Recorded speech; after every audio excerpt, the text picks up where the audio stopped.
Hey, everybody. Welcome to Space Force. I'm Jason Tondro. I'm Jim. And I'm Aid. And we're here to talk about Far From Home, the second episode of Discovery's third season. This is the movie with Electro, right? Yeah, that's not that movie, no. I kind of would rather have watched that movie. We have a little bit of Star Trek news. We got word that Picard's third season is now guaranteed, right? Well, they haven't announced that it's going into production. It was one of those things when it's a Hollywood industry magazine saying that they're doing pre-production work on it. Okay, yeah. Which is pretty much like tantamount to we're getting people and assets lined up to start working on season 3 while season 2 is in whatever state of production they're currently at. And this shouldn't surprise us because we already know that Star Trek's got like a plan all the way out to 2027, but it's still encouraging. I like Discovery, and it's nice to see it get green. I like Picard. It's nice to see it get greenlit for a third season. Hopefully we'll be able to see some threads go through the seasons. If they can guarantee that we've got a season 2 and season 3, we won't just go, finish up season 2 and then we'll think of a new story for season 3. That'd be nice. And in many ways, that first season of Picard was very self-contained. Yeah. Yeah. It would be nice if they can kind of make it more of an ongoing thing. And yeah, that's true. All right. So let's very quickly recap the plot of Far From Home. We left off at the end of last episode with the knowledge that Discovery was separated from Burnham. We didn't know where Discovery was or when Discovery was. It shows up. I'm interested in all the different ways that Star Trek shows the effects of time travel on the crew ever since the first one in Star Trek 4. Or not the first. That's not the first one. But I remember in Star Trek 4 when they go through time and we get that weird Well, the very first one is in the Naked Time when they go back in time by accident, and all it is it's the little clock. It's the 1960s clock that's counting up and just counts down. Okay. The clock knows it's going backwards, and that's how they do it. They have some trippy music.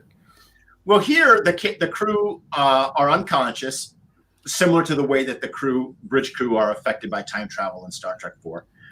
They all wake up. And just in time to crash on this new planet. And Detmer kind of saves the day, flies the ship to a intact landing. Any landing you can walk away from is a good landing. But she's clearly injured. And she and then the plot is about making contact. They need repairs. They have to repair their communications. They can't do that without a special element, and that element is at a nearby outpost. So Saru takes Tilly. I would have liked to have seen some Tilly. That I'm Freudian slipping here to future in the show. Saru and Tilly head to that outpost where they meet some people that are barely holding on and surviving. Star Trek aliens, by which I mean human except for bumps on their forehead. And while they're negotiating and getting their repairs, a courier shows up, similar to the other couriers that we've seen in the first episode, like Book and the others. And he's like their supply guy. He comes from the Exchange, the place that we saw in the first episode, with supplies every once in a while, and they give him everything they have, and he's apparently killed several of them already. You had this great name that you called him, Aid, in our outline, Pirate Pete. Pirate Pete, yeah. I can't remember his name. Pirate Pete's just going to be what we call him. Yeah. So Pirate Pete shows up with about half a dozen mooks, and they kill one of the guys at this outpost. After torturing him. And Saru and Tilly are basically at this guy's mercy until suddenly Giorgio appears, having followed Tilly and Saru all the way out here. And she proceeds to first allow them to torture her, then kick their asses. They make peace with the survivors. Saru has this interesting moment where rather than punish Pirate Pete, he gives Pirate Pete's fate to the locals to decide. So they kick him out into the ice. And then there's a couple of subplots with Stamets, excuse me, with Stamets and a couple of other things going on. But eventually we fix the ship and everybody gets back to the ship and we're trying to lift off as the ice encrusts around the ship when another vessel appears, tractors them out, and of course it's Burnham. And apparently it's been a year. Is that right? A year has passed. Mm-hmm. And she's got her new hairdo, and we know nothing else about her situation. But the crew is back. We don't even see the ship. Do we see the ship? No, we don't even see if it's book ship or anything. We've got no idea what it is. Yeah, which I think they're saving on purpose. So we'll get to that. All right. So that's that's the plot, such as it is. Okay. So what were your thoughts? Aid, you want to start us off? Okay, so this one definitely seems to take another step towards Firefly territory. We've even got Space Western doors on the area they go into. Yeah. It's really standing to that. They're well built a little bit. We are now. It seems that the exchange from episode 1 is not just a one-off thing. It seems to be almost be a complete hub to the entire situation at the moment. The characters are moving, or the couriers are moving obviously through at least through this section of space, and they are integral to the survival of everyday settlements out there, because obviously the Federation's not out there to do anything about it. Yeah. So that's okay, fair enough. It'd be interesting to see how long that keeps up and whether or not that's a thing, because again, dilithium can only take you so far, and warp is only as fast as it is. I mean, we all know it takes days and days and days to get some locations. So they must have died off if they haven't got anybody nearby. But all in all, it was all right again, but they used so many of the standard technology's not working, can't contact each other, everyone's trapped under ice. Oh, okay, and lots of putting not necessarily creative ways in quotation marks, creative ways of getting the situation to get underhand, so that everyone's on their back foot. Because again, like we mentioned before, why Tilly and Saru go? Why not send the apparently at least some of the black shielded security guys that were in the very first episode of the scene, because apparently Discovery had a massive security presence on it because it was a spore drive ship. Why do we send 5 of those guys around with them? Why do we just send 2 people out there into space, into a random settlement? Why does the communications device need the ship to actually function when technically anything, according to the technical manuals, it only needs to do that if it's going from Earth to the orbit. They should work like walkie-talkies. You should be able to contact from A to B. Right. So they should be able to contact each other. It shouldn't be a problem at all. But apparently this thing, you pull the plug out, literally a plug, out of the side of the ship, and then all the communications break all in one go. And you go, oh, that was terrible. Yeah. So the idea of it crashing and it being trapped under ice is not a bad thing. And again, we've mentioned in the notes, sending in ice, they don't mention if it's another life form. We need to study this. We'll just nuke the crap out of it. There's just so much stuff they just discarded. Hey. Save some of this for later, man. I know, it's crazy. There's just so much stuff in it that just seems to be like, oh, this is the bit they create. This is the bit they create a new life form. That's just discarded. To Aid's defense, this is what the pacing of the episode does. It brings up all of these ideas, and then it just disposes them as quickly as possible. Nothing like this is Discovery at its worst. Yeah. Discovery at its worst has pacing problems.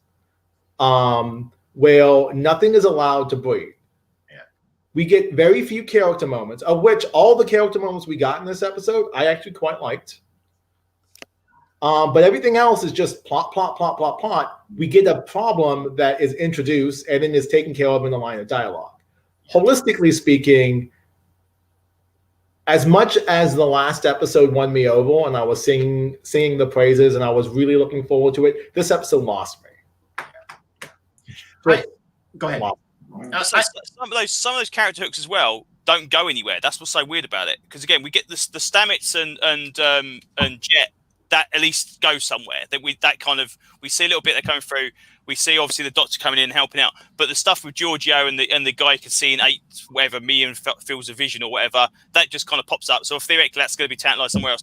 Depner on the brig. What's going on with her? What's her trauma? There's not even any. She doesn't even mostly speak for the entire episode. She just wanders around looking lost. It's like, are you going to actually acknowledge what the problem is? Let us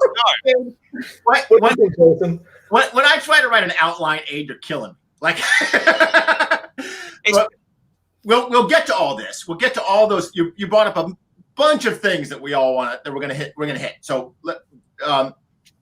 one thing at a time. I'm gonna jump in real quick just to give my personal overview of the episode, which is that I didn't like it. And I felt like the episode showed all the bridge crew at their worst. Saru watches innocent people get tortured and killed, and he stands there with Tilly. Stamets is we're supposed to think he's heroic for doing this repair in the Jeffries tube that a child could have done. Like, it was literally like, okay, take this strappy thing off, unplug this thing, put in a new strappy thing, put the plug thing back in. The only reason why that was at all heroic is because he was so arrogant that he had made the problem difficult for himself. I mean, any ensign could have gone up there and done that in 2 minutes, right?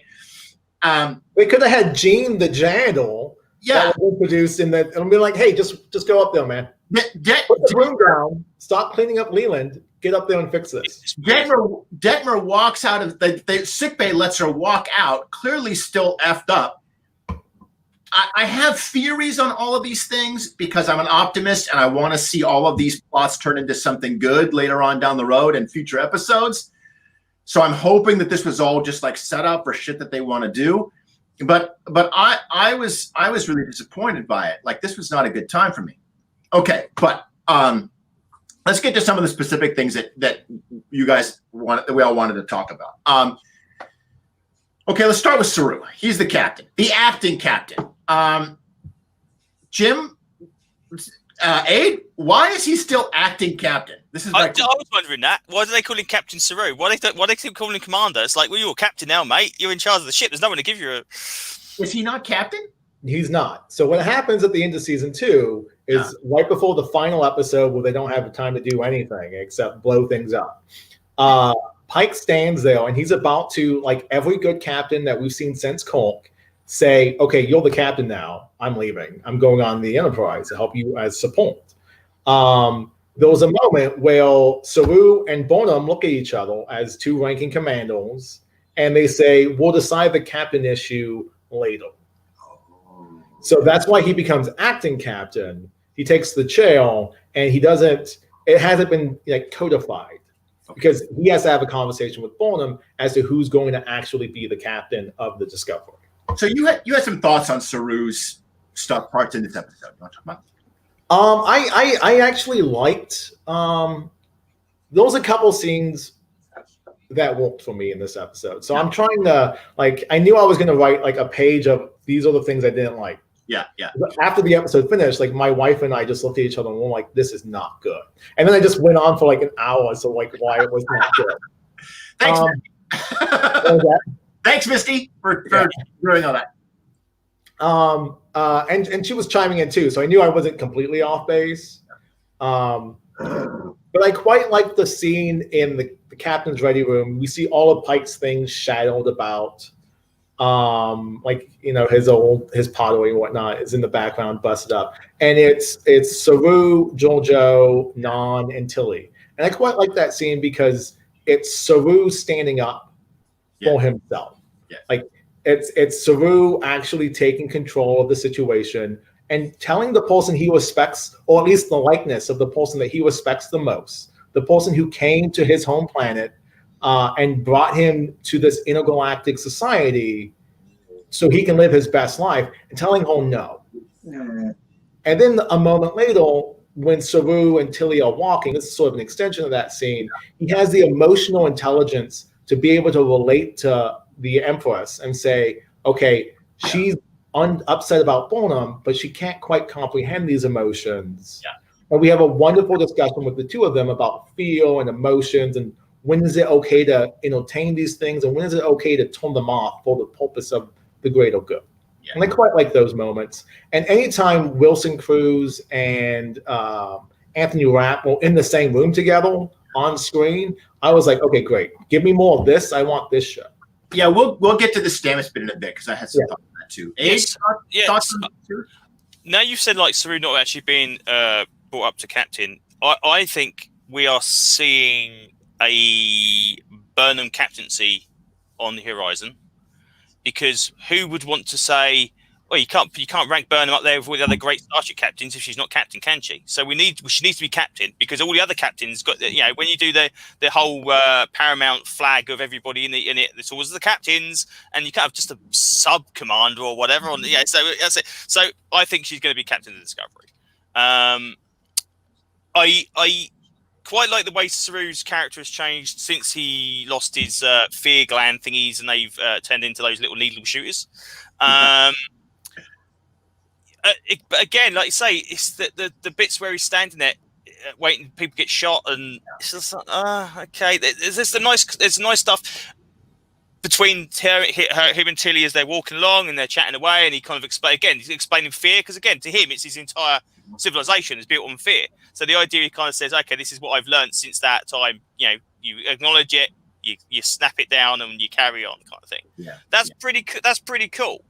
But yeah, he's still one of my favorite characters. I still think he's still that kind of, he fulfills that Data Doctor slot in Discovery, because there's not many of those characters that kind of stand out. You get some people that have got some weird stuff going on that makes them different. I mean, Mr. Eyes is another character we've obviously not seen before. Whether or not he's going to be interesting, we don't know. But yeah, he's still pretty cool. But yeah. I don't know. There's not much else I can say what he did, because again, it's just like he didn't do anything particularly overly heroic. He just carried on doing his Saru talky thing, and yeah. I love the bit where he tells Tilly that he brought her along because she's really good at first impressions. Like I liked that, and I thought that was a neat character moment. But I have never warmed. I liked Saru as a character. But from the very beginning in the first season, I wondered, why the hell would Starfleet make an officer out of a guy who's biologically programmed to be afraid of everything? And I struggle with that a lot. Now, of course, they fixed that, as Aid, you already alluded to that scene, right, where he sort of sheds his fear impact, his fear glands. But his pacifism in this episode just really grated on me. And I swear to God, if he says, yes, we're in deep trouble, but we're all in this together, one more time, I'm going to punch him in the gills. and it's not even his fault. It's the writer's fault. Like it's not Saru, it's not the character, it's not the actor. Doug Jones he's brilliant. He's a national treasure.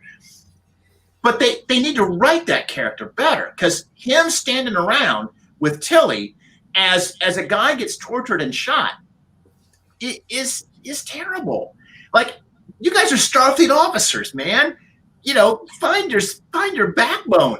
And that's why I said at the beginning of the episode, when I slipped it, I called her Killy, because I wanted to see a little bit of that Captain Killy come out, And this is another thing that I'm hoping that maybe we can set up. Like, my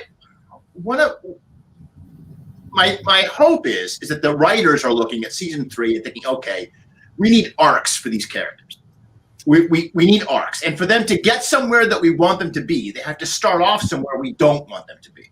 And it's about changing from A to B. Like, how do they go from where we don't like them to where we do like them, right? And Saru being really passive, and Tilly being terrified of everything, and Stamets being a complete arrogant asshole that almost gets himself killed, and all of these, and poor Detmer, who we'll get to.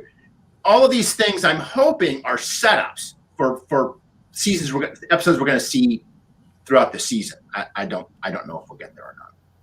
Well, this is the thing. Like I said last time, the idea that half these characters only really got names in season 2. That's right. Is kind of just, it's like, you want me to care about these characters that I saw her fly the ship for an entire season and no one called her by her bloody name? Yeah. It's just like, okay. And I actually have been really interested in watching those background characters become more fleshed out.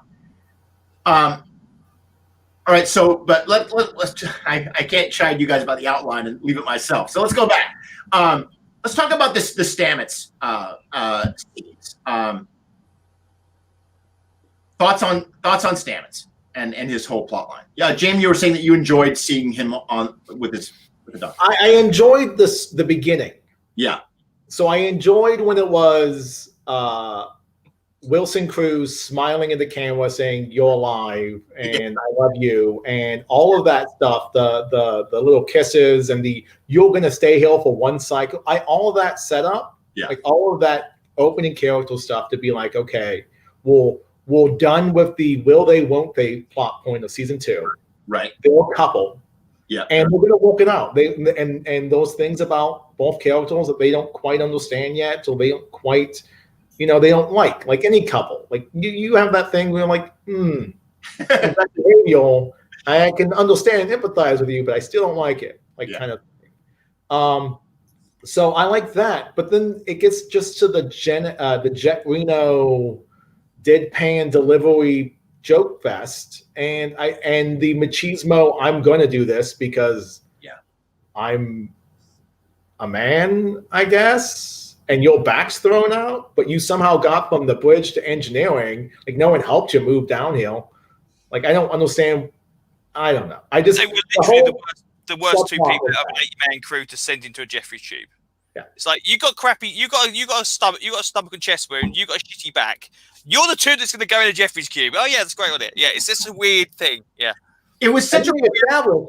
Then they established later in the episode those 77 people who are not injured on the Discovery. Yes. There's a bunch of people who could help out with this. Okay. Exactly. They're supposed to be in this together, but Stamets is going to die because he's crawling around showing his machismo. There was a bunch of people that could have gone with Saru and Tilly, but they didn't. Yeah. They were set. It's like, what have you got to do? Send them out again. But this is what fundamentally, like I said before, the idea of limiting your crew. Again, talking role playing game situations, you've got to come to that situation where the 5 players you've got are the 5 most important players because the other 70 members of the crew, they're doing something else. Yeah. So right, we've got to take these Klingons on. How many Klingons are there? 5, right? Okay, 1-on-1. Okay. No, let's call the other 75 people in. We just kick the crap out of them. That's it. No one ever does that. You have to think of a reason to do it, and this is the problem we're doing it. It's kind of like it's very similar to like a James Bondy kind of thing, and all. It's like you take the head guy out, and we've got everybody do it, but it always just relies on one guy to do it. It's like we'll just send a big name, more people in there. It's the same as Khan in the second movie. It's there's a lot of this stuff going on there, but it turns out to be a fist fight between the people. And but you've got an entire Enterprise crew. Everyone could just beam down there and kick the shit out of him. It makes no sense. So, yeah, that tear open his short, that's true. On Twitter, you made this observation about a different topic. It wasn't about this episode, where you compared something to the Fantastic Four film, where the Fantastic Four cause a problem on the bridge on the which bridge was it in New York? I forget. The Brooklyn Bridge. Brooklyn Bridge. They cause this huge problem on the Brooklyn Bridge, and then they get celebrated for fixing it. Mm-hmm. This is Stamets in this goddamn episode. Like he causes his own pain, and then he gets treated like a hero. Or I shouldn't say he gets treated because the crew doesn't care, but we, the audience, are expected to cheer for him because he fixed a problem of his own making. I actually don't think it's machismo. Stamets doesn't strike me as a guy who's it's not particularly important to him to prove that he's manly. I don't know if he's ever, but he has an intellectual arrogance that makes him think that he's the best in any situation. Like he can't. I think the 2 engineers spurn each other on. I think that's the thing. I think each one's trying to outdo the other. It's like if there was 2 Scotties on the Enterprise, each one would be trying to fix the lithium crystal chamber before the other one did it. So it's that kind of thing. He's self-real. His thing is that he's afraid to need other people. Right. This is Stamets' issue, and so he wants to do everything by himself. Right. So this is why when Reno, is that her name, Reno? Yeah. Reno's she's going to go with him, and he's like, I do this by myself, and she's like, well, then I guess I'll just follow along and give moral support. He has to do everything by himself, and this is what gets him into trouble. And again, I'm hoping that we're establishing that now, so that his boyfriend can say, listen, you have to stop doing this to yourself. You need to realize that you need other people. I'm going to quote the captain out. We're all in this together, right? I just want to punch him in the chest when he says that. But anyway, The thing with Stamets, though, Stamets went through the ringer a lot in season 2. he did. And it's like, okay, you've already proved yourself. You've jumped to multiple dimensions. You've done this. You've done that. You've injected yourself with a spore drive thing. We know you can do it, mate. You don't have to go in a Jeffrey shoe. Let someone else do it. It's fine. So, yeah. Okay, Detmer. Can we talk about Detmer? Oh, we've lost Jim. Hopefully he'll come back. You had some thoughts on what's going on with Detmer, or was it just a question, Abe? Yeah, no, I like the character. This is the thing. Yeah. I like the character. I think she's a cool character. She was always, again, she's got the kind of the cybernetic thing on her head. So when she sat on the bridge of the original ship, you go, right, there's something interesting to this character. We don't know her name yet because we're not going to do anything like that. So where is it going to be? And obviously she became, again, more prevalent in season 2 when the cyborg other character was taken over by Control and destroyed, and you can see they were kind of like at least there was a friendship going on between all those characters actually on the bridge. Yeah. And then this episode, just like, oh, she took a knock to the head. Okay, what's happening now? Right, she goes to med bay. Right, she gets it fixed. She comes out. She wanders around like she's totally traumatized. Yeah. What's going on? Why? Now, you said you had theories. My theory, again, because you've got the cybernetic thing in it, is she carrying something over from Control in her own head, and that's why she's traumatized? Is there something we're trying to drag over from season 2 to make it, like the big bad in season 3? Or are we not going for the big bad in season 3? Are we just going to, trying to bring the Federation together? I don't know. But I'm really hoping there's something going on there, because there's a lot of screen time, literally, for something that in the original TV series and movies, they go to sick bay. They go to sick bay. They come back later on, 5 minutes later, go, are you okay? Yes, I'm fine. And then they sit back in their chair. It's just such a weird thing. Bobcat, thoughts on Detmer? So those a couple of things living inside the Discovery computer. Okay. We've got the sphere data, which it has a sense of sentience, like it has self-preservation. It takes over Discovery when the Enterprise tries to blow it up from a distance. It shuts down the auto-destruct. So there was that. The sphere data has some sort of agency in the computer. And oddly enough, not mentioned at all. No one goes, the ship's about to we're going to lose all power. Is the sphere data okay? No one mentions it. They just don't even give a crap. So those that point. No one mentions the sphere data. The sphere data is there. And also, Alien's memories are still in the computer. Yes. All of them except for the very last memory, which is uploaded to her right before she dies. But she saved her entire back catalog of the memories that she kept that mattered to her. So that's living in the computer. And we know that at some point, Discovery will gain sentience and become Zora. Right. So we know that there's something going on. And I don't know if Detmer is supposed to play a part in that, or if, as Abe points out, she's an extension of Control, and maybe Leland has found a way to survive his explosion and stomp through the head. Okay, here's where my money is. I don't think any of that shit. I don't think her situation has anything to do with Discovery's computer or any of the information in it at all. I think this is the writers talking about stuff we've noticed in the first couple of episodes, which is the advanced technology of the 33rd century. Are we in the 33rd century? Yeah, something like that. We've got personal transporters. We've got programmable matter we see in this episode, right? Where like he's like basically creating the tool out of nanotechnology. And Chili's like, that's really cool. And he's like, how come you don't know what this is? This is like basic shit, right? How can we show advanced technology in the bridge crew? Answer, the one bridge crew member who is a cyborg. Mm-hmm. This is a power-up plot. She's biologically fine. The doctors give her the once-over. But her implant has been fucked. So that we have to replace it. And we replace it with some 33rd century new tech that's going to give her new powers. Yeah.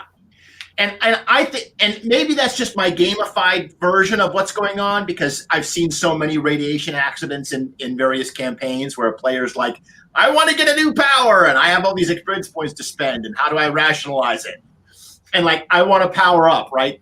But that's what I think is going on, and I think that she's going to struggle. It probably will get resolved relatively quickly, because her wandering around in a trance half the time is not only really uninteresting to the audience, it's got to be really uninteresting to the actress. Like it's just kind of boring. It's a boring plot because there's no obvious peril. She's just obviously messed up. So it's kind of a suspense thing, I guess. Well, how long can we play that along before she gets fixed? And then we make the fix the plot. Like, okay, she's got this new technology. She doesn't really understand it. And we start to explore the cyborg nature of her character a little bit more with her learning how to, now she's a Lobot or whatever. And we learn about, we get some stories out of that. That's what I'm hoping. If it's Control, I give up, man.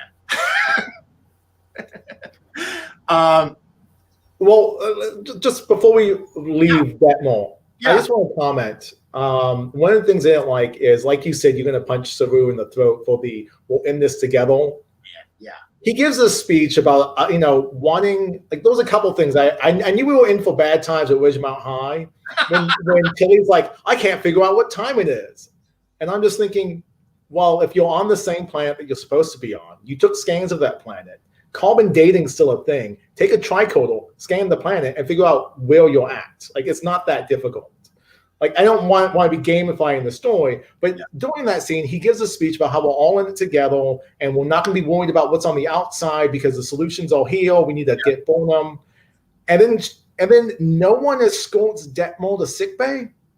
Yeah. Like, this is a thing that Discovery does. Like, in the opening episode of the show, that Connell kid who's like a helmsman or a navigator gets blown up, and Georgiou just says, go to sickbay. And no one on the bridge, none of those background extras are available to, like, just walk them to sickbay. Like, that guy would still be alive if he had gone to sickbay and not accidentally shown up in the brig. And like Detmol, like, everyone's looking at her like she's like, they're really concerned about her. And I would be concerned about her, but no one's actually doing anything. Yeah. Like, it's just like, oh, I'm sorry that you're having a headache kind of a look, as opposed to you just saved all of our lives because you were awesome, and now you have a serious problem, so I'm going to stop whatever it is I'm doing because we're in this together and help you out.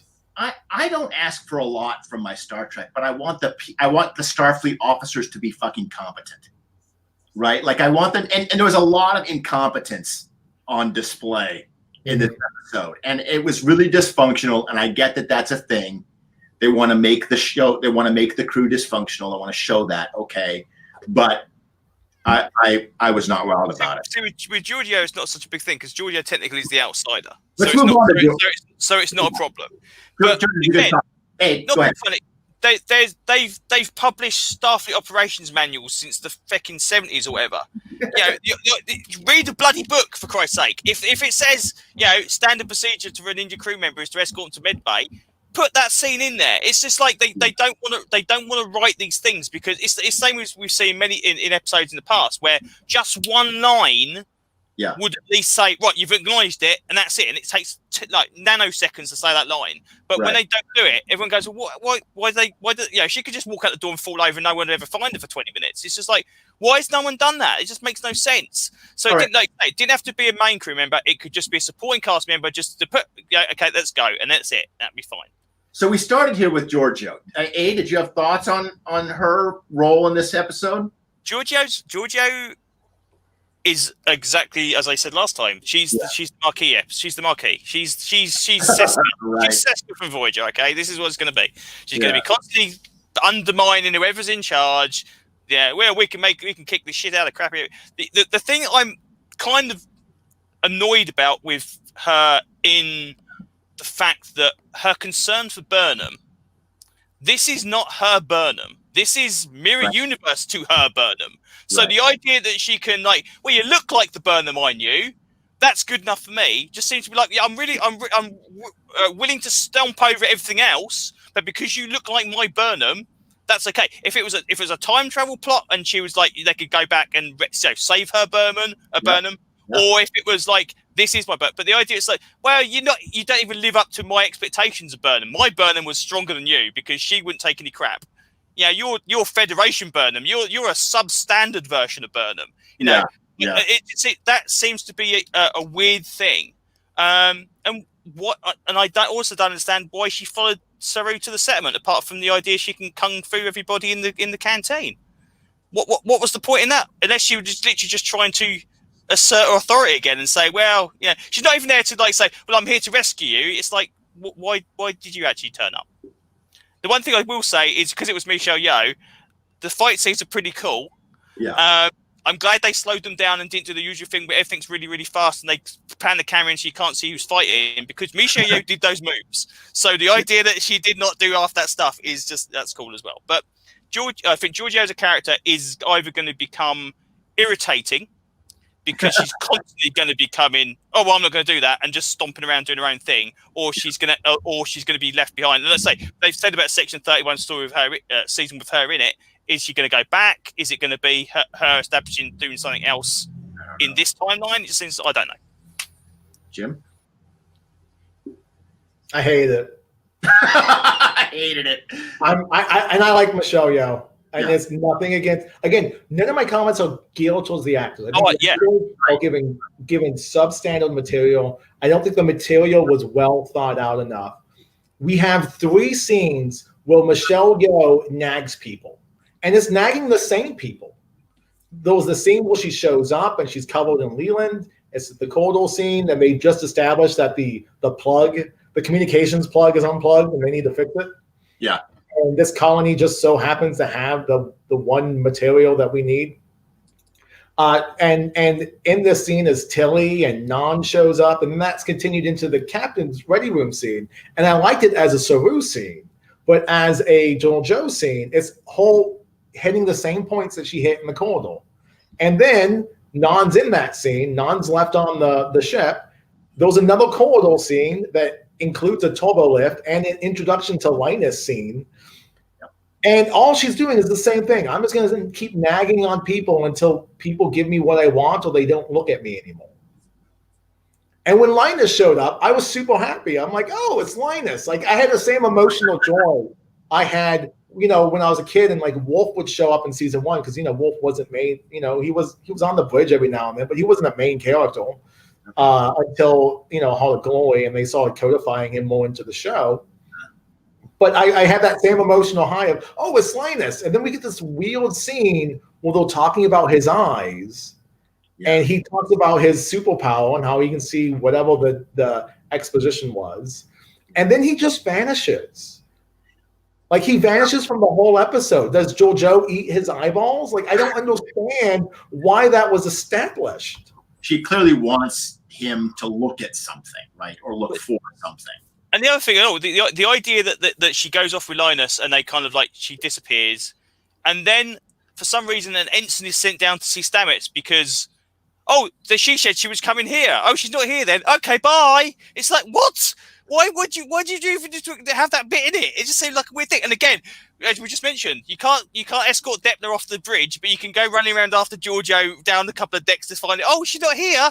She's a commander. She doesn't have to report in. It makes Nan look totally incompetent. Yeah. I don't really have too much to add as far as Georgiou goes. Like, I agree with what you guys are saying. I love watching. I will happily watch Michelle Yeoh kick a dozen people's asses. That's a good time. Okay, but I'm going to gamify her for a minute, because what I was struck by as I was watching it, Georgiou's got a trait on her character sheet that says when she takes damage, she gets more powerful. And she knows she has it. So that's why she lets the guys torture her so that she can build up her buffs before she unloads on them. And what's great about it is that it's very appropriate to the mirror universe where there's agonizers. Like, exactly. People in the mirror universe would have this trait. Like, okay, I'm so used to pain that it just really pisses me off, and I use it to attack with. And if we were ever to do like a mirror universe character generation thing, that would be one of the traits that would be available for players from that setting to pick, is the one that lets them get more powerful when they take damage. Can we unbox that scene a little bit? Yeah, sure. So for me, I don't want to keep, like, I know Discovery is not TOS. I know it's not Next Generation. I know it's not Bowman Trek or Roddenberry Trek. But the scene where she's getting shot over and over again by the gun being ramped up in settings, the torture scene.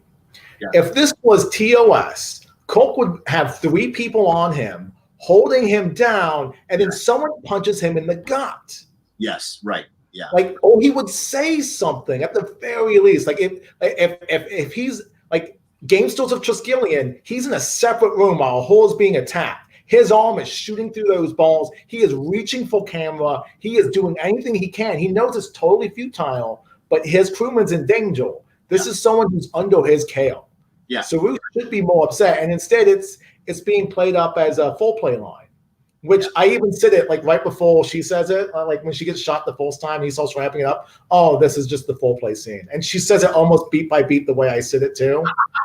And I was like, okay, fine, but the fact that Saru is like completely passive in this one moment after seeing what the gun can do, is just beyond the pale for me. Like, I get that they were threatening violence against Tilly, and that's why Tilly sort of quieted down, because he was talking all about, you got to go walk in here and maybe you'll survive the ice parasite, which we haven't even mentioned. We'll get to 45 minutes in here, and like the episode itself, we haven't even talked about the ice alien. Yeah. The breathing problem issue, is that tied to the ice alien? So the threatening violence with Tilly, and I get why she wouldn't do it, because she's not a captain. She's an ensign. She's probably 22 years old. She's young. Like, I get that the reason why she's not going to make a scene, but also just survived the ship crash as well. So yeah. And Saru has a superpower.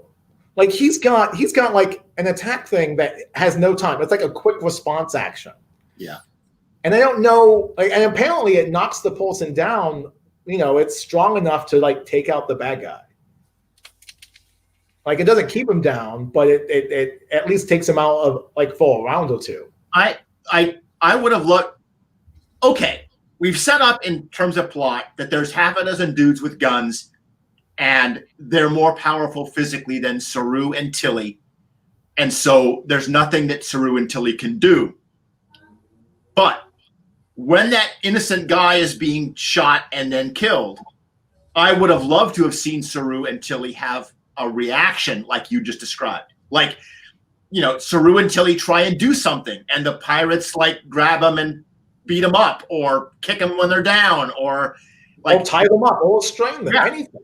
Yeah. This is the same one with episode 1, where Burnham was just happily blasting people into nothingness. It's the same thing. We're going to action movie territory. If the death toll isn't 5 or 6 people in every episode, we're not doing it right. And they've already established that Saru has Spock-like strength. In the episode where they're trying to save the Pavins, he's almost about to kill Burnham with his bare hands. Like, he's using his legs, he's kicking her, he's throwing her around like a ragdoll. He has higher strength than a human being does.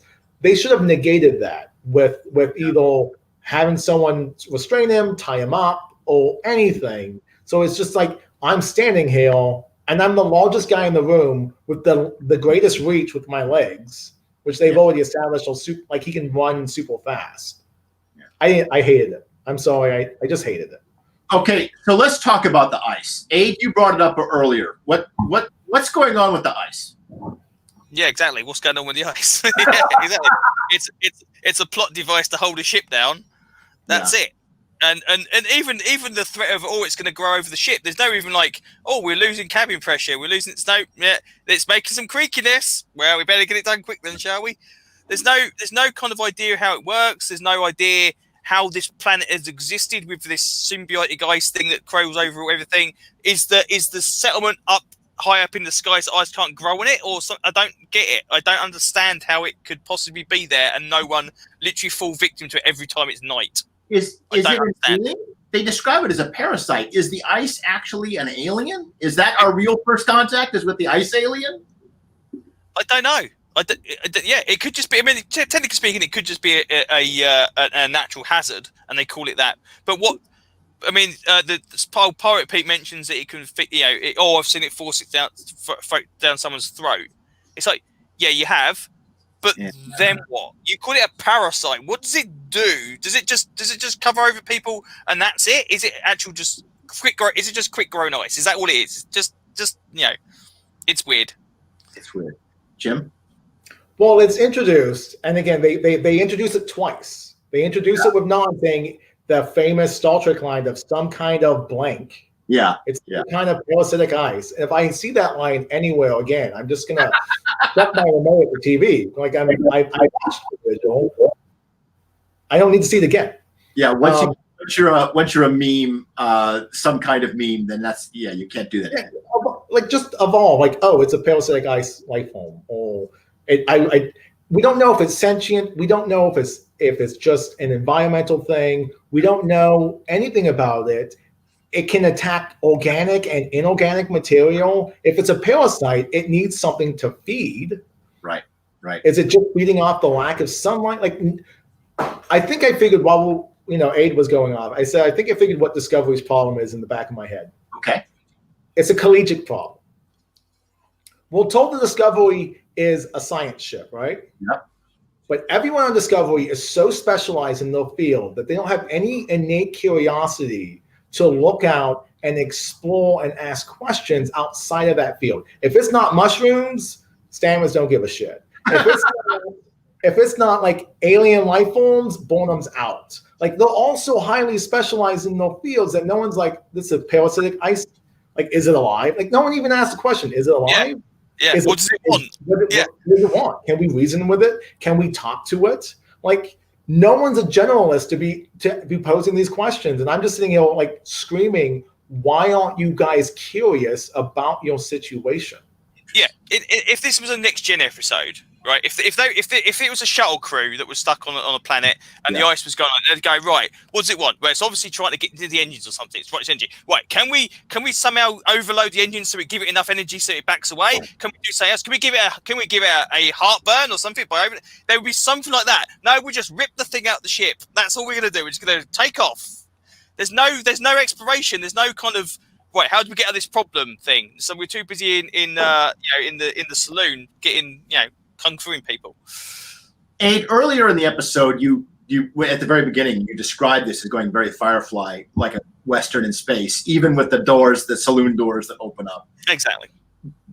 I had not thought about this as a Western, but you're right. It's a classic saloon. I mean, I think the guy's even like wiping the bar. He is, when they come in. Jim, you've written a lot about Westerns. You've thought about this a lot.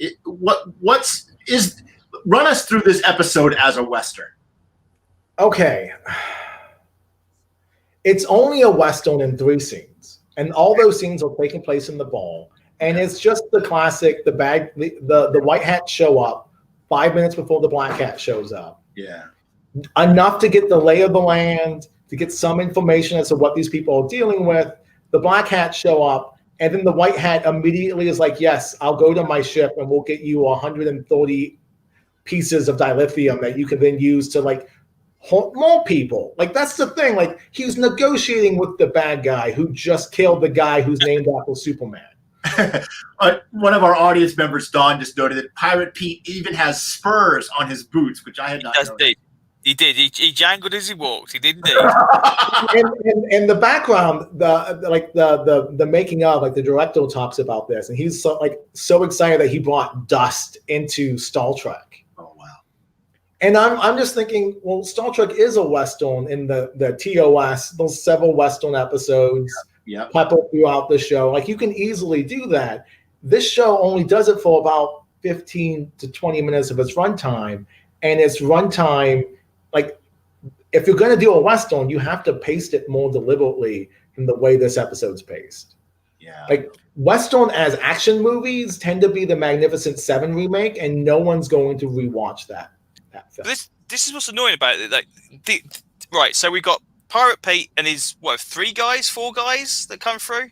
Something like that. that they seem to literally be the only people, because there's no mention of like, oh, well, we've got a ship above you, we're going to blow the crap out of it. Seems to be 5 guys, right? Yeah. How many people in this settlement? Nobody mentions. Are there just those 3 guys left? Are they 25 people here? Because they seem to want an awful lot of dilithium for ships, technology.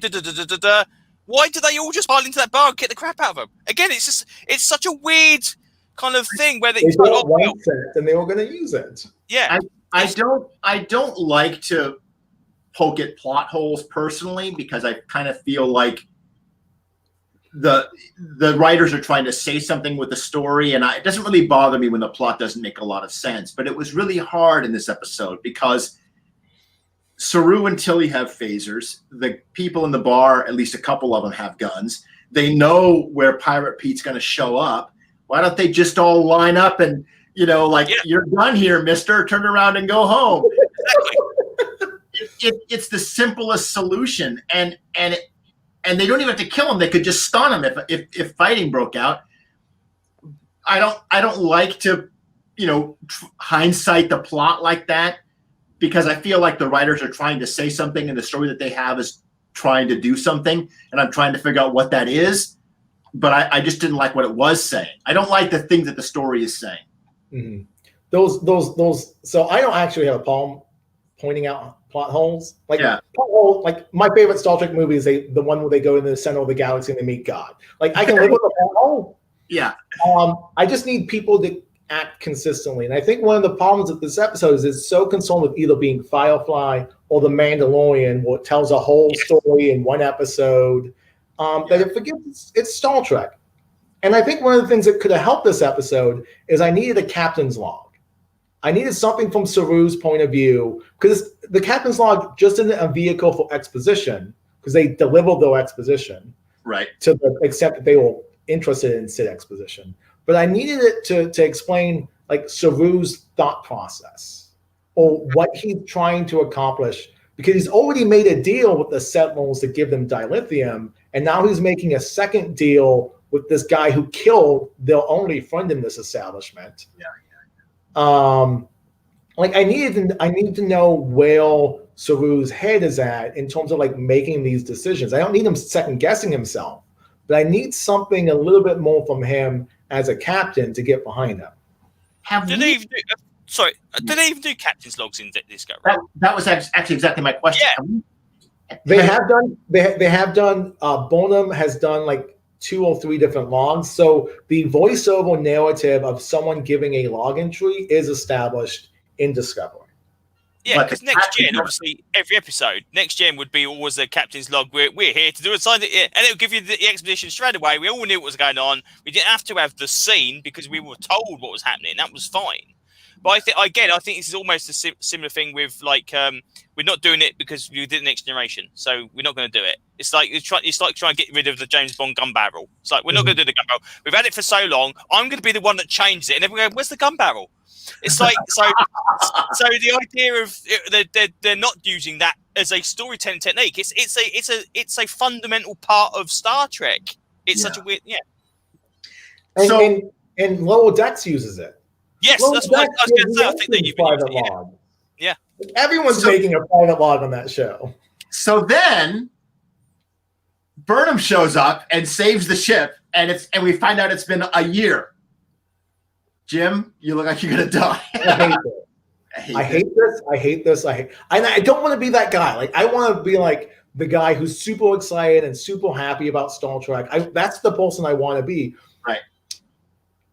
But DC Comics, to backtrack, they did Infinite Crisis, right? And it was the like 2005 big event, and it was going to 2006 big event. It was going to reshape the DC universe forever. It lasted a couple years. And after the comic, every book jumped 1 year later. Everyone had a new costume. Everyone had a new look, or they had a new viewpoint in life. And then the series, 52 went in and like told every week of that story. Yep. We're not going to get 52 to explain what Michael Burnham has been doing to the point where she now has a stall ship. That was a plot point in the last episode, was there was only 2 Federation ships flying around. And now she has a ship strong enough to pull out the Discovery from ice, from being swallowed by a planet. She now has she has an upgrade. She's got a new outlook on life. Now it gives more credence to her being a captain because she has a year of experience that we'll never get to see. Like, if the next episode is like a day, like a year on the life of Burnham in this new future, I'll take back every criticism I'm levying at this episode. But when that happened, when Burnham showed up, when they started talking about like there was a ship coming and they started building it up like it's a reveal, I knew that the moment they started building it up like it was a reveal, I was like, oh, fuck, it's just going to be Burnham saving the day. And I don't mind Burnham saving the day. I think she should save the day in certain cases. But it was just, I didn't need it now. Yeah. I wanted the crew to be like, okay, we survived this together by doing the thing that we said we were going to do, which was lean on each other. We've escaped. Now let's go find Burnham. And even if they find Burnham in the next 2 minutes of the next episode, I would have been fine with that. Yes, this is what I was hoping they're not going to do. I was hoping they weren't going to do this is the Burnham episode, this is the crew episode, this is the and do that for 8 of the 10 episodes or 13 episodes we've got, and then they're going to get it at the end of it. So if we do go back to that Burnham year of whatever, we're going to have an entire episode with no crew. So again, we're going to not see all these plot points that we've just seen in this episode brought up. We've got another week to come along. I personally can see the year of Burnham being a novel. That's what's going to happen with it. They're going to fill it all in with that, and they're going to allude to it, and that'll be it, and that's all we see. But the idea, I think, if they shift back and forth, it's going to become like, well, you're going to turn people off because it's like, well, I like Saru. I'm not particularly a Burnham fan. Right? I can skip every other episode, and it's not going to make a difference till they come together, and then I can make it up whatever. So I'm hoping they don't do that. So if Star Trek Discovery Season 3 is a post-apocalyptic story, there's a certain kind of arc that a post-apocalyptic story has. And there's the wake up when you wake up in the post-apocalyptic story, or when we pick up our characters in the post-apocalyptic. Maybe it's right after the apocalypse has happened. And the characters are sort of figuring out what the world is like, and they're exploring, and the struggle is simply to survive. The world is so harsh that you're just trying to stay alive. That's the main part. And then you encounter like other groups that have formed, and maybe there's a kind of authority that's created itself, and you have to negotiate with that authority. And eventually you get to a rebuilding phase where you decide to rebuild your society. And maybe you have come to terms with some of those other government, some of those authorities, some of those other settlements. Maybe you've joined with them, you've built them together. Others have become permanent enemies. You've had to, but that what we have just done now with the 1 year later is we have skipped the entire first phase of that. The whole survival part of the story, where we're just trying to keep alive from one episode to the next. Well, now that's not a problem anymore. We've skipped all those stories. And it's a shame because it seems to me like there's a lot of good stories there. I presume that the writers either decided that the audience didn't want to see that. They didn't want to watch the Star Trek bridge crew simply trying to survive and gather information. Notice that the whole mystery of what's going on in the universe is now no longer a mystery because Burnham's figured all that shit out over a year. And we're just going to get tons of exposition at the beginning of the next episode where she tells everybody, okay, here's what the burn is, here's how it happened, here's where the Federation is, here's what's left of it, like the exchange is X, Y, and Z. All of those questions that we have had, Burnham's got answers to those things by now. There's no reasonable way for her to not have answers to those things by now. Well, the other thing as well, at the end of episode 1, we got the best part of episode 1 where we get the guy who's been sitting at the desk for 4 years. Right. And now it's like, oh, he's been a Federation Starship person now for a year. Oh, well, that's kind of worn off the excitement of that then, isn't it? He's been flying. It's just like, do we not see him step his first step on the spaceship? Do we not see him like fly away from his system for the first time? No. He's on a uniform? Uniform, yeah. As far as I'm concerned, that year that we just skipped is the Star Trek Discovery game campaign I want to run. and somebody plays Burnham and somebody plays Book, and you can't play the bridge crew because we haven't found them yet. They're not here yet. And somebody plays the new communications chief, and we rebuild. We go from episode 1 to episode 2, and we take 24 game sessions to do it. That's such a great plot. Why would you skip all that? That's so much good shit. So this is my feel. So, I watched the in next week in Discovery preview. Yes, we heard about Earth. We don't get those in the UK. We just get an episode. That's it. Oh, okay. So they sort of tease out that she hasn't figured out what the bone is, because there was a line that Tilly says, "You're going to figure this out." Okay. My feel is that we're going to figure out what caused the bone. Yeah. And then Bonham's going to go back in time and reboot it. No. I'm really afraid that that's going to be the deviating step, and that's why Discovery has to wait 1,000 years in place, because the crew, they go through a doorway and they can't take the ship with them. God, I hope you're wrong.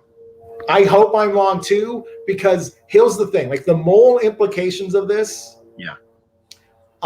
Star Trek has always been you can go back in time and fix something if someone else has gone back in time and fucked it up.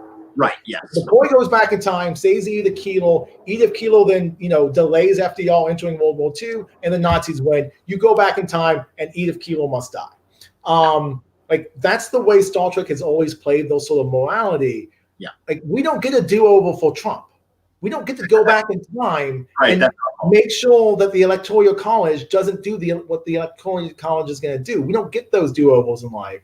So the idea that even the promise of maybe going back in time and fixing it because we don't like it, like that upset me just with that teaser going, oh, I really don't want them to do this. I want to be wrong. I want to be 100% wrong.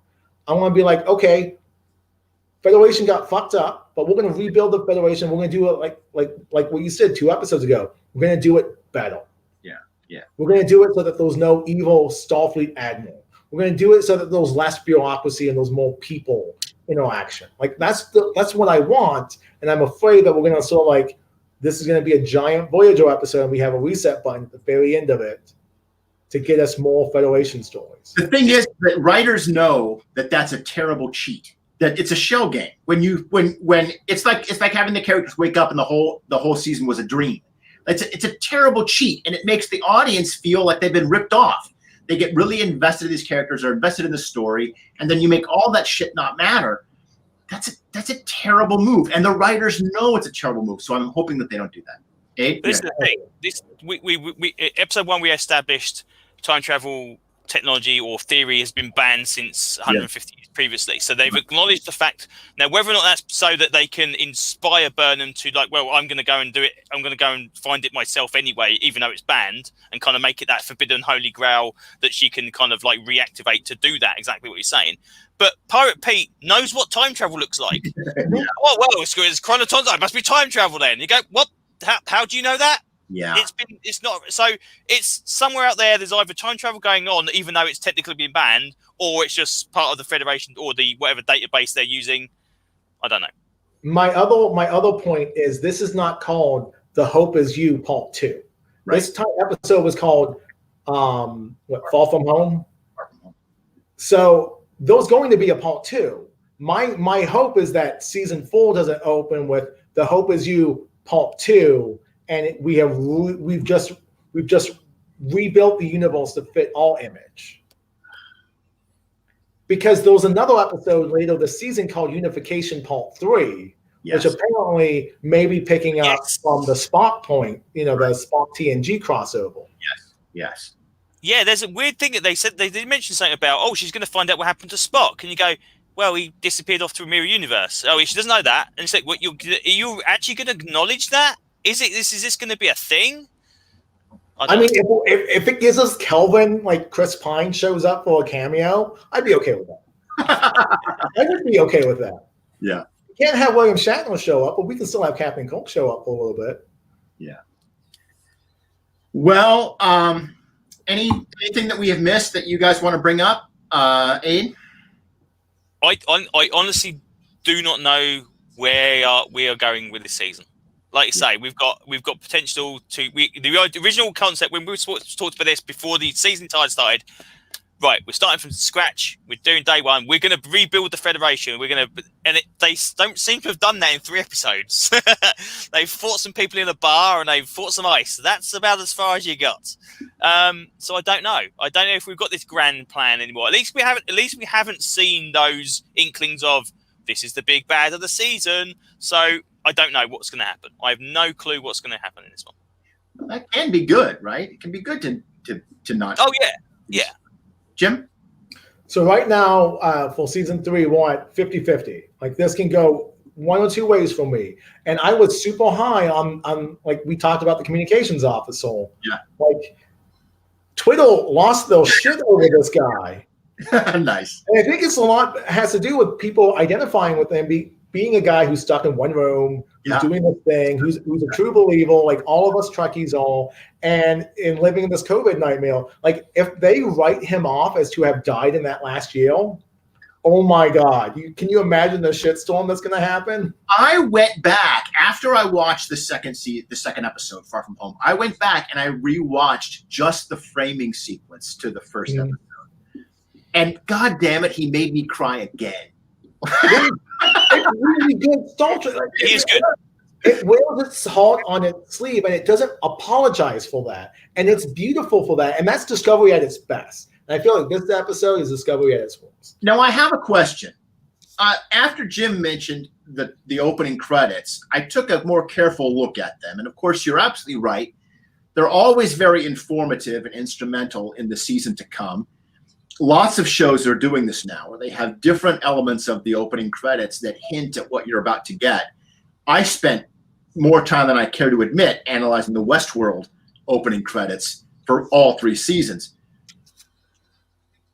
Do those robots that we see, those like floating robots, with the Starfleet symbol, are those in the show already, or is that something we have not yet seen? Those are in the show already. We've seen them.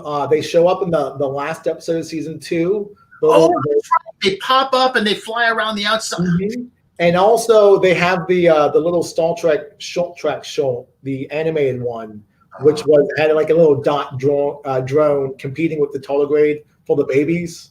I haven't seen that one yet. Okay. It's cute. It's adorable. It's directed by the guy who does all the music for like The Incredibles and the Star Trek movies. It's well worth a watch because they have giant Abraham Lincoln. Don, one of our audience members just asked if those were exocomps. Those aren't exocomps, right? Because we've seen the exocomp. It doesn't look unless it's a different version of the exocomp. No, they're not exocomps. Those something new. In fact, exocomps get a major time on screen in Lower Decks with Peanut Hamper. Yeah, what was her name again? Peanut Hamper. Peanut Hamper, the exocomp. So stupid name. Don, watch Lower Decks and you'll see an exocomp. But we're going to have to make those robots have to be coming back. Those obviously they're important because they have we get some shots of them in the opening credits. And I saw lots and lots of dilithium crystals in the opening credits again. So which leads me to the thing that's been lurking in the back of my head since the first episode. We haven't really gotten into this much, but I think you mentioned it last week. We have a problem. Dilithium is rare, doesn't exist, or is damaged. We have a solution to that problem. We know in the past that alien princess, I forget her name, has a way of recrystallizing dilithium. They have that device on the Discovery. They use it to power up the time crystal. Okay, so I wonder if that's why they were so free with giving it away, because we can just nix them all out. I don't know. Anyway, carry on. Sorry. This is the Chekhov's gun situation, right? I don't think they have to go back in time to fix everything. I think that they'll use the technology that they established in the short trek to fix the dilithium problem, and they'll use that to bring to pacify the galaxy. Yeah, right? Is that the obvious play? Is that the taking the gun off the mantelpiece? Again, oddly enough, though, if that is the case, no one mentioned it again. Burnham doesn't go, damn, if I'd have known, I've got a device on Discovery that can do just what you're looking for. I just got to find Discovery for that reason. Well, and when they say, "Oh, we need stuff," oh, don't we? We've got a ship that can do that. We've got something on our ship that can do that. He talks about trading dilithium, but he doesn't talk about something we can do. So I don't know. I think they might have forgotten. To be honest, I think I had forgotten that they had the machine on the ship. I knew that secret was out there. So I'm okay with them not talking about it yet, because when it happens, they'll say, "Well, why didn't you mention it before?" And she'll say, "Well, because we didn't have the ship before, so it didn't matter." Like she'll come up with an explanation for why she never mentioned it. But that seems to be the obvious fix to the problem. It's kind of like if we were in a Mad Max setting and we find the oil refinery, right, from Road Warrior. Like, okay, here's the solution to our lack of gasoline. We have an oil refinery. Well, your point to Mad Max, they do that in the most recent one. They find the waddle, right? They open up the aqueducts at the very end of that last movie, the Fury Road movie, which was so good. So good. Mel Gibson. Yeah. And it wasn't about him, which made it even better. Yeah. So I don't know how much the recrystallizing technology is going to be referenced. They could just be like, oh, it's short-circuited in the time jump. Do you think they do that? I actually, my point of view is the opposite. That, as you know, I've been arguing since last week that this is what the Star Trek writers wanted to do all along. And I think that of all of the things that the princess could have invented, true. Why did she invent recrystallizing dilithium? The answer, for season 3, she invented it so that they could have it in season 2, so that they could use it in season 3. But does that mean all we're going to get from these episodes onwards is Discovery come knocking on the door? Needed dilithium, Governor. Got some in the back here. You want some? And they're going to become like the new courier service or something? Is that going to be all we're going to see? Jumping from civilization to civilization, giving away dilithium goodies to people? I don't know. Here's my thinking. Go ahead, Jim. Here's my thinking, Jason. I think they're going to short-circuit the device, and here's why. If they are actually going to have a reunification between Spock and Burnham later in the show, that is Ethan Peck and old man Spock makeup, if that's the plot of Unification Part 3, Spock recrystallizes dilithium in Star Trek 4 with radiation. That's true. He does. That's the whole plot point. That's why Chekhov gets the head injury. So future Spock, if we're going to meet future Spock in some way, shape, or form, he's going to have that knowledge. I don't think we're meeting future Spock. And another thing as well, just as an aside. Sure. Saru got hold of a personal transporter. Yes.